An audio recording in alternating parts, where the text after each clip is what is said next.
मग अशा पद्धतीने त्यांनी मला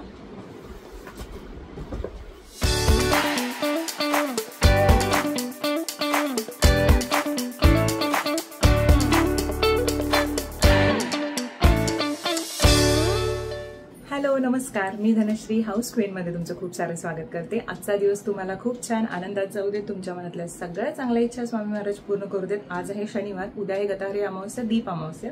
सो दीप पूजनाचे जे सगळे गोष्टी आहेत त्या करायला विसरू नका, मी सुद्धा करणारच आहे। अमावस्या 4:30 वाजता संपते, मी आज सुरू झालेले आहे दुपारी। मग पूजा कधी करायचं हाही मला एक डोक्यात पडलेला प्रश्न आहे। विचार करते की सकाळीच करावी वगैरे, पण बघू, अजून थोडं नक्की नाही आहे। उद्याच्या ब्लॉगमध्ये तुम्हाला ते कळेलच। काही गोष्टी मी काल शेअर केल्या, त्याची लिंक तुम्ही मागितलेली आहे। होप्सो की मी ती कम्युनिटीवरती पोस्ट केली असेल, कारण मी म्हटलं होतं की पूर्ण व्हिडिओ झाल्यानंतर जशा काही रिक्वेस्ट येतात त्याच्यावर आपण कम्युनिटीवरती पोस्ट करूयात। तर आता निघालेली आहे मी। तुम्ही मागच्या काही 7-8 दिवसाच्या आधीच्या ब्लॉगमध्ये बघितलं असेल की सचिनचा मोबाईल जो आहे तो हे झाला होता, डिस्प्ले त्याचा गेला होता आणि त्यांना अर्जंटली आम्हाला मोबाईल घ्यावा लागला, कारण सगळे कॉन्टॅक्ट्स वगैरे जाणारच होते पहिले तर, आणि त्यांना त्यांच्या कामामध्ये मोबाईल मॅन्डेटरी आहे। कुठला दुसरा मोबाईल जो होता तर तो माझाही देऊ शकत नव्हते। मग तो जो मोबाईल होता तर तो आता रिपेअर करून आलेला आहे आणि तो घ्यायला जाणार आहोत। प्लस अजून एक गोष्ट आहे तीही करायला जाणार आहोत। आता ते आरवला आणायला गेलेत आणि त्या आल्यानंतर मग बाकीचे जे सगळ्या गोष्टी आहेत मी तुमच्याशी शेअर करते। आणि जे मी कम्युनिटी पोस्टला लेख टाकते ना, तर खूप जणींचं होतं की तू कुठून घेतेस, मला खूप साऱ्या कमेंट येतात। मी एकदा सांगितलं सुद्धा आहे की माझे फॅमिली मेंबर्स आहेत, फॅमिली ग्रुप्स आहेत, त्याच्यामध्ये असे लेख फॉरवर्ड होतात आणि त्याच्या खाली जे लेखक असतात नाव असेल तर मी ॲज इट इज पोस्ट करते, नाव नसेल तर अज्ञात लेखकाचे आभार म्हणून टाकते। कारण आपल्या फॅमिली ग्रुप्समध्ये असे काही जोक्स, मेसेजेस, लेख असे फॉरवर्ड होत असतात आणि त्यातलंच मी टाकते, कारण मला अजून तरी कुठल्याशी साईट माहीत नाही आहे। मी आधी काही कोट्स वगैरे टाकायचे, ते साईटवरून शोधून टाकायचे चांगले चांगले, पण मध्यंतरी आमच्या फॅमिलीवरती म्हणजे फॅमिली ग्रुपवरती असे छान छान कोट्स यायला लागले। आणि एक फॅमिली मेंबर ते इंडिव्हिज्युअल पण पाठवतात। इथे साईडला तुम्हाला स्क्रोल बटन, म्हणजे मी स्क्रोल केलेला आहे पूर्ण तो व्हॉट्सअप ग्रुप, त्याच्यामध्ये तुम्हाला दिसत असेल। सो चला आता निघूया तिथून आणि बघते काय काय। आज मला अचानक एक सरप्राईज मिळालं, व्हिडिओच्या एंडिंगला मी सांगेनच। घरी आले, काही कामं आवरली, त्याच्यानंतर आता कसं दरवाजा आणि खिडक्या पूर्ण दिवस बंद राहतात पावसामुळे, त्यामुळे आपल्या घरात असं होतं की अंथरुणं किंवा बाकी काही कपडे असे ओल राहते आणि जरी ते सुकले तरी चित्ती येणे किंवा थोडंसं बुरशी लागणे असा प्रकार होतो। म्हणून मी या अगारोच्या बेड व्हॅक्यूम क्लीनरने हे क्लीन करते, कारण मोठी अंथरुण आता धुवून टाकणं पॉसिबल नाही, सुकणार नाही, त्याच्यामुळे मग हे केलं मी। आणि त्यानंतर जी महत्त्वाची गोष्ट होती ती शेअर करायची ठरवली। बरं, आज भरपूर दिवस असा बिझी गेला आमचा, काही गोष्टी म्हणजे भरपूर धावपळ अशी झाली आणि आम्ही सकाळी ठरवलं होतं की बाहेर जेवायला जायचं आज। बाबा वगैरे सगळे म्हणजे नॉनव्हेज वगैरे बाबांना आवडतं, पण नंतर म्हटलं की नको, बाबा म्हणाले की घरीच वगैरे आणूया आपण। आणि सकाळी कारण आरवचं स्कूल पण होतं, त्यामुळे आम्हाला सगळं पूर्ण जमलंच नाही काही गोष्टी करायला जशा मनात ठरवलेलं। आणि उद्या कसं दीप अमावस्या आहे, मग ठीक आहे म्हटलं, मग घरीच वगैरे केलं, ह्या लोकांनी वगैरे खाल्लं, मला तरी नाही होत खायला। मग आता अशी गोष्ट झाली, आता सचिन, मी म्हटलं होतं की आम्ही चाललोय बाहेर, आवरलं सगळं आणि म्हटलं की यांचा मोबाईल डिस्प्ले जो गेला तो आणायचा आहे आणि त्यासाठी चाललोय बाहेर। आता दरवर्षी कसं होतं, जे एम्प्लॉई असतात काही प्रत्येक कंपनीचे, तर त्यांना वर्षाचं अप्रेझल मिळतं आणि व्हेरिएबल्स असं काही प्रत्येक कंपनीचं असेल ना व्हेरिएबल्स पे वगैरे, कंपनीवरती डिपेंड असतं। हां, मग असं असतं। मग ह्यांच्या कंपनीमध्ये पण होते की मार्चला तुमचा अप्रेझल प्रोसेस सुरू होते ना, मार्चला अप्रेझल प्रोसेस सुरू होते आणि मे बी त्यांना जून जुलैला ते इन्क्रीमेंट जे आहे ते ऍड करून वगैरे मिळतं। मग हे मला बोलले होते की ह्या वर्षी व्हेरिएबल्स मिळणार आहेत, कारण ह्या कंपनीमध्ये तुम्हाला आता 2 वर्ष झाली ना, याच्या अगोदर तुम्ही ऑक्टोबरला 2 वर्ष होणार, याच्या अगोदर तुम्ही ग्रुप कंपनीच्या स्कूलमध्ये होते, कारण ग्रुप कंपनी चेंज केली। कारण ग्रुप कंपनीचं एक स्कूल पण आहे, त्यामध्ये आधी त्यांनी होते आणि त्याच्यानंतर त्यांनी रिअल इस्टेटमध्ये आले परत। मग त्याच्यामध्ये त्यांनी जे बॅकएंडचं सगळं प्रोसेस ते बघतात, आता ॲज अ असिस्टंट मॅनेजर म्हणून ते तिथे आहे। मग मला काय बोलले, व्हेरिएबल्स नशी मिळणार, पण ते सगळे व्हेरिएबल्स मी तुला देणार आहे। म्हटलं ठीक आहे, देतील, आणि तुला काय घ्यायचं असेल ते घे। म्हटलं ठीक आहे, द्या, काही प्रॉब्लेम नाही म्हटलं मी। मग बाकी काय असं डोक्यात नाही नव्हतं माझं काय घ्यायचं किंवा काय नाही ते। आणि यांचं काय असं होतं काय माहित, आज म्हटले जाऊन ते हे आलंय, मोबाईल आलाय, कारण तो बेंगलोरला पाठवतात वाटतं बहुतेक ऍपलचं जे काय असेल ते, झालं नाही तो, मग ते बेंगलोरला। मग त्यांचा तुम्हाला मेसेज आला की मेल आलेला, मेलवरती मेल आलेला की हे आलंय तुमचा फोन आणि घेऊन जा. मग मला म्हणायला लागले की आवर आणि जाऊया. एक तर जेवायलाच आम्हाला उशीर झाला, 1:30 वाजले. आरोला स्कूलून त्याच्यानंतर मग सगळं आवरून माझा ब्लॉग पण लेट ना आला. ब्लॉग त्याच्यानंतर एडिट केला मी आणि तो लेट ना आला. त्यानंतर मग सगळं आवरून, त्यात पाऊस इतका पडत होता, धो पाऊस सुरू होता फक्त. त्याच 2 तासात पडला पाऊस खूप. आणि त्याच्यानंतर मग बाबा 4:30 वाजता आरोचं स्कूल सुटणार होतं. मग ह्यांना काय म्हटलं की तुम्ही जाऊन घेऊन यायचं, कारण बाबा नेहमी आरोला आणायला जातात, मी सोडायला जाते स्कूलला. बाबांचं चालणं होणं जास्त महत्वाचं आहे, जे वॉकिंग आहे ते, म्हणून मी त्यांना जेवढं होईल तेवढं चालायला सांगते.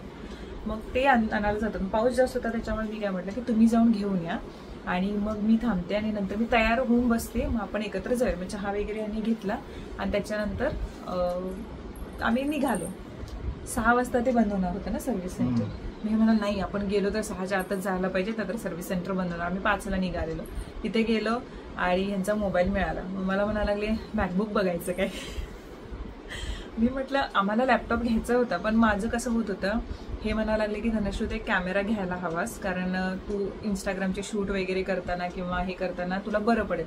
पण मी कशाला म्हणालो, उगाच मोबाईल चांगला आहे आणि उगाच पैसे खर्च नको गॅजेटमध्ये, त्याच्यापेक्षा इन्व्हेस्टमेंट टाकू. म्हणून मी नेहमी इन्व्हेस्ट करण्याच्या ह्याच्यात की चला आले पैसे इन्व्हेस्ट करा, काही आपल्याला यूट्यूबचं इन्कम आलं इन्व्हेस्ट करा कुठल्याही गोष्टीमध्ये.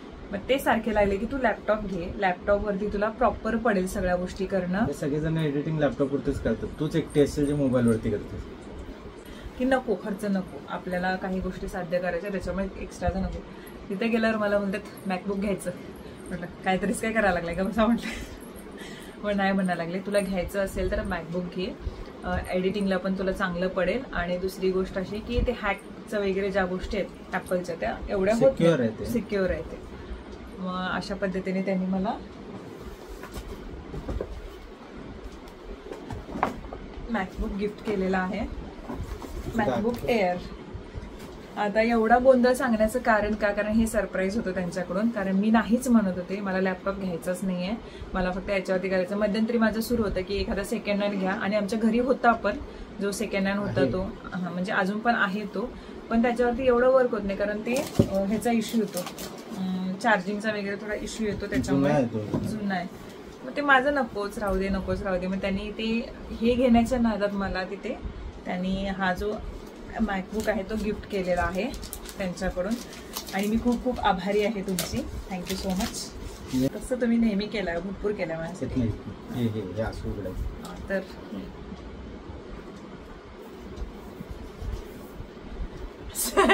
ऍपल उलटा होता. नाही तो असा पडला होता ना, वरून पडला ना तो. तुम्हीच तेवढं जग मारू शकता, मी मारू शकत नाही. मारू शकतेस. तर मग हा त्याने गिफ्ट केला आणि मॅकबुक एअर ना, तर मी एवढं नाही लक्ष देत होते की नको कशाला, पण फायनली ही गोष्ट म्हटलं की माझ्यासाठी खूप मोठी गोष्ट आहे, कारण मी एवढी मोठी इन्व्हेस्टमेंट जास्त नाही. मी मोबाईल जेव्हा घेतला होता तेव्हा मी इन्व्हेस्टमेंट का केली, कारण मला चांगले व्हिडिओ, क्वालिटी व्हिडिओ द्यायचे होते, म्हणून क्लिअर क्वालिटी असू देत म्हणून मी ते घेतलेलं. पण यांनी एकदमच ते आनंदाचं हे दिलं की म्हणायला लागले मोठ्या स्क्रीनवरती तुला एडिट करताना खूप चांगलं जाईल. माझा ब्लॉगिंग करताना पहिला जो फोन होता तो ह्यांनी गिफ्ट केलेला मला त्यावेळी, की तुला हा करायचा आहे ना काहीतरी, तर मी गिफ्ट करतो. सॅमसंगचा नव्हता तो, LGचा होता ना. नाही, LGचा तुम्ही साखरपुडा झाल्यानंतर दिला होता. तुला ब्लॉगिंगसाठी सॅमसंगच दिला होता, आणि तेव्हा पण मला असेच काहीतरी पैसे मिळाले होते, त्याचे घेतलेला आपण. तो मोबाईल आहे आपल्याकडे, सॅमसंगचा होता, सॅमसंग M20. हा होय. त्याच्यानंतर मग विवो घेतलेला आपण. मग त्यांनी तेव्हा चांगले हे करा, तुला करायचं आहे ना, कारण मला तेव्हा खूप घरात बसून वैताग असं येत होतं की नुसतं स्वयंपाक करायचं, खायचं प्यायचं, तेवढंच हे करायचं, पण स्वतः काही कमवता येत नाही याचं सारखं हे व्हायचं. पण यांच्या CEO मॅडम त्यावेळी बोललेल्या, त्याच्या आधी आपण मी म्हटलं की मी हे करू शकते घरी बसून आरोला बघून कुकिंगचं वगैरे, तर तेव्हा त्यांनी तुला कॅमेरा मोबाईल पाहिजे, मी आणून देतो. लगेच त्यांनी मोबाईल मला घेऊन दिलेला तेव्हा जो होता तो पण 15 त्यावेळी म्हणजे जवळजवळ 8 वर्षापूर्वी. तेव्हा आम्ही 3 वर्ष केलं, 2-3 वर्ष केलं, त्याच्यानंतर सोडून दिलं होतं. मला मध्ये 2 वर्ष गॅप होता, असं ते झालं. आता मला एक्झॅक्ट सगळं टायमिंग काय माहित नाहीये. आणि आता सुद्धा जेव्हा वेळ आली तशी, तर तेव्हा ह्यांनीच मला गिफ्ट केलं. तर मग म्हटलं ही आनंदाची गोष्ट माझ्या आयुष्यातली तुमच्याशी शेअर करावी, कारण मी कुठेतरी माझ्या विशलिस्टमध्ये हे ठेवलं होते की मी कधीतरी मॅकबुक घेईन म्हणून. इकडे आहे ना, अजून तुला यूज टू व्हायला जरा वेळ लागला. नाही तर आहे ना, बेसिक माहिती आहे कम्प्युटरची, बेसिक आहे MSCIT मध्ये शिकवलेली. MSCIT झालंय त्याच्यामुळे ते बेसिक माहिती आहे. मला खूप असं भीती वाटते लॅपटॉप वगैरे हँडल करायचं. आता माझं बरं झालं काय आता मग त्याच्यात मी तुला काय आता इन्व्हॉइस वगैरे एडिट करून द्यायची गरज नाही, तुझं तू करू शकतो. नाही ते काम तुम्हीच करायचं. तो काम आपणही एवढं सगळं तुम्हाला सांगायचं कारण मी डिरेक्टली पण सांगू शकले असते की त्याच्या मागची स्टोरी काय आहे. मग म्हटलं जी माझ्या आयुष्यात चांगली गोष्ट घडते ती तुमच्याशी शेअर करावी अशी वाटली मला. आणि ही एक बेस्ट गोष्ट आहे माझ्यासाठी, कारण मला जेव्हा अशी काय म्हणतात माझ्या कामाशी संलग्न अशा काही गोष्टी मिळतात जे हेल्पफुल ठरतील मला, कारण ही गोष्ट मला खूप हेल्पफुल ठरणार आहे. मोबाईलवरती एडिट करणं आणि लॅपटॉपवरती एडिट करणं डिफरंट थिंग आहेत आणि खूप साऱ्या गोष्टी वेगळ्या होतात त्याच्यामध्ये. बारकाईनं गोष्टी बघता येतात, कारण कधी कधी मोबाईलवरती एडिट करताना खूप साऱ्या गोष्टी राहून जातात, आपल्याला छोट्या स्क्रीनवरती दिसत नाहीत. पण मी टाळत होते की नको आता कशाला खर्च ह्या होतं असं म्हणून ते चालू होतं माझं, कारण एक मोठी गोष्ट बघायची आहे मला आयुष्यात करायची, त्याच्यासाठी मी पैसे जोडते छोटे छोटे छोटे. म्हटलं ठीक आहे, त्यांनी एकदम ते केली. आरव राजनंदिनीसाठी रक्षाबंधन गिफ्ट आणि मी असं विनूला बांधावी अशी राखी मला गिफ्ट म्हणून पाठवले.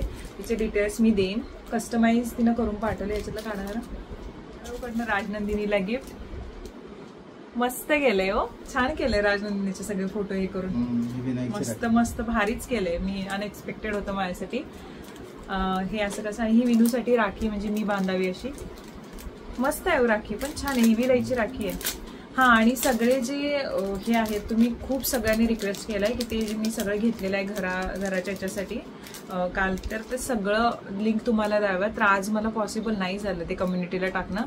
उद्या मी निवांत टाकते सगळ्या गोष्टी कम्युनिटीला, तुम्ही चेक करा. चला मंडळी, आजचा दिवस पण खरंच खूप धावपळीचा होता, म्हणजे सकाळपासून एक वेगळं गोष्ट आणि त्याच्यानंतर आत्ता हे सगळं, पण वर्थ इट होतं. मस्त वाटलं. मावशीची पण न्यूज मला मावशीनं सांगितली, तर ते सुद्धा भारी वाटलेलं, छान होतं.